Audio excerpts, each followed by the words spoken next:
Une tranche de cube, on pense tout de suite à un carré. Mais comme on le rappelait la semaine dernière, ça peut aussi être un triangle équilatéral. Est-ce que ça peut être un pentagone régulier, un hexagone régulier? C'est ce que nous allons voir. Alors, d'abord, c'est pas très difficile de trouver une façon de trancher le cube pour obtenir un hexagone régulier. Comment on va s'y prendre? Il y a 12 arêtes dans le cube. Bon, à chaque fois, on va essayer de choisir 6 arêtes de manière un peu régulière, et puis on va prendre le sommet au milieu de chacune de ces 6 arêtes. Alors mettons que je prenne cette arête-ci, et puis son opposé, celle-ci. Mettons celle-ci et puis son opposé, celle-ci, et puis celle-ci et puis son opposé. Voilà,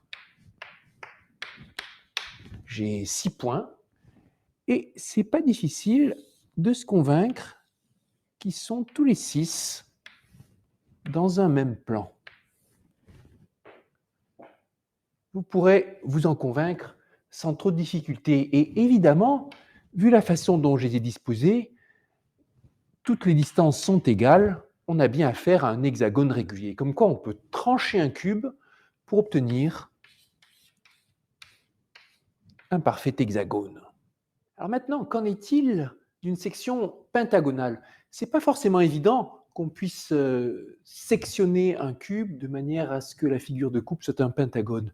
Mais vous pourrez facilement vous convaincre en traçant ou en découpant un cube que c'est possible. Alors, ce n'est pas n'importe quelle combinaison d'arêtes qu'on va pouvoir trancher, mais il y a un certain nombre de configurations qui sont possibles. Et par exemple, ça peut nous faire une section pentagonale, mais en aucun cas ça peut nous faire un pentagone régulier. Pourquoi? Comme on est là en présence de l'intersection de deux faces parallèles par un même plan, évidemment, ces deux côtés sont parallèles. Un pentagone régulier, certainement impossible qu'il ait des côtés parallèles. Et vous pourrez commencer un peu avec n'importe quelle configuration d'arête, vous retomberez toujours avec une contradiction similaire.